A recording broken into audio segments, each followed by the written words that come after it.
If you're motivated out of an obligation, perfection, and fear, you're eventually going to get tired. I'll give you an example. So how many of you have kids? How many of you ever had kids bouncing off the walls, having a great time, and the minute you tell them they have to do something, it changes? So like my kids the other day, they're having this Nerf gun war, right? And all over the house, and they're like jumping over tables, and this is stuff my wife loves, right? They're jumping over tables, they're bouncing off the walls, they're having the best time ever. And my wife walks down the stairs and goes, guys, you have to clean your room.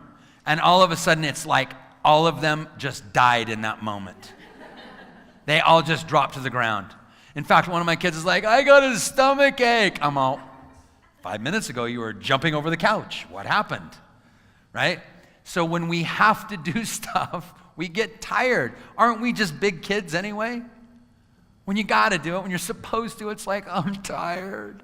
And then when you're tired, that's when rebellion really sets in. So that rebellion that says, I don't want to be told what to do. Don't tell me what to do. Don't control me. And then we'll avoid things that are in this place. So procrastination, we'll avoid it. I'm not going to do that. I don't want to do that. How many of you avoid things? But then what's really crazy is this avoidance stuff. Your brain has got avoidance figured out. It's like, if I avoid it, I'm going to feel bad. In fact, I'm going to feel guilty. But your brain's got a way that deals with guilt because guilt sucks. It doesn't feel good. You don't like it.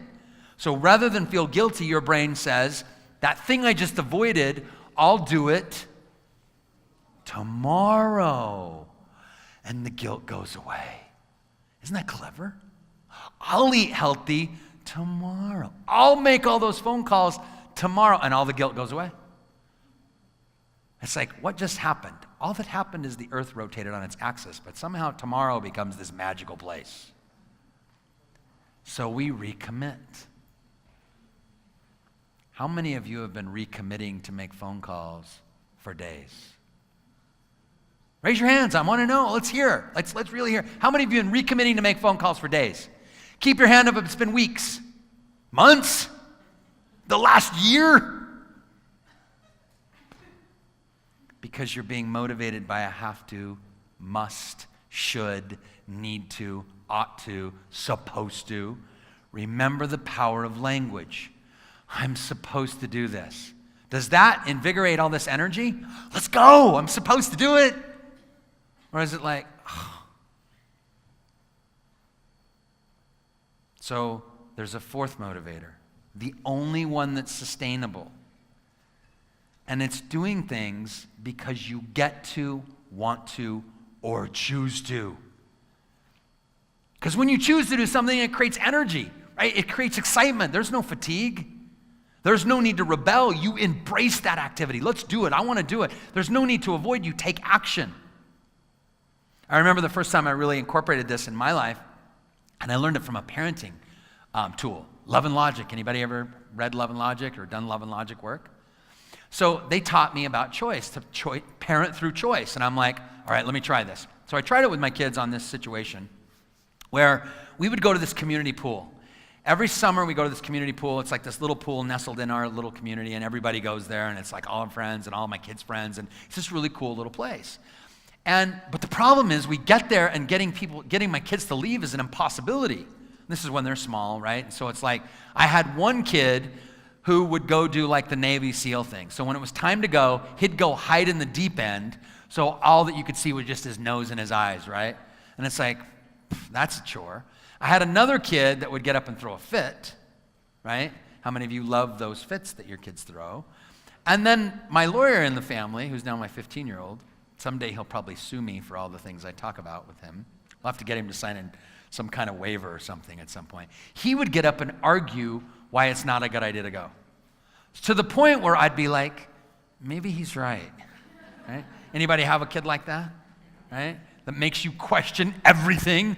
Oh my gosh, am I doing this right? Is this the right way? Oh, I don't know, right? And they're just in this reptilian teenage brain that it's just this chaos.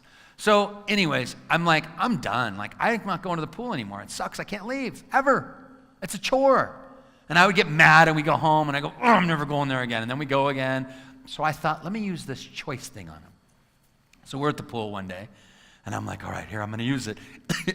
Excuse me. It's choking me up. I mean, talking about it. But I'm like, okay, so I'm going to give them a choice. So I'm like, okay, it's time to go. But I go around to each one of them and I go, guys, we got to leave. But would you like to leave now or in 15 minutes? Now, what do they tell me, each one of them? 15 minutes. And I'm like, okay. So I look at my clock and I'm looking, and it's like the countdown. I'm like, here's 10, 5. And I'm like, down to this. I'm like, I'm not going to cheat them out of anything, right? 15 minutes. So the 15-minute mark came. In fact, I maybe even gave them like 3 or 4 extra minutes. And I'm like, guys, 15 minutes is up. And I'm waiting for it. And they all get out of the pool, dry themselves off, get dressed, and get ready to go. I'm like, shut up. The freak just happened. This is crazy. What happened? I gave them a choice. It wasn't a have to. Now, I want you to recognize, you got to be careful here, but your language has a lot to do with this, right? When you use your language, I have to, I'm supposed to, versus I get to, I want to, I choose to. Now be careful. I don't want you to go, yay, I get to eat carrots today, because your brain's going to go, come on, like shut up, right? Or yay, I get to make 30 calls today, but it's, I want to. I choose to do this. It's finding the deeper value. When you do, you have no need for guilt. You're free of guilt. And then you have no reason to recommit because you're already just committed. That's the concept of doing things because you want to, get to, and choose to. And there's 3 things that impact this, guys, in a moment's notice. Number 1 is the language you use. We've already talked about that. Number 2 is what you're focused on. If you focus on the real value of something. And number 3 is changing your physiology.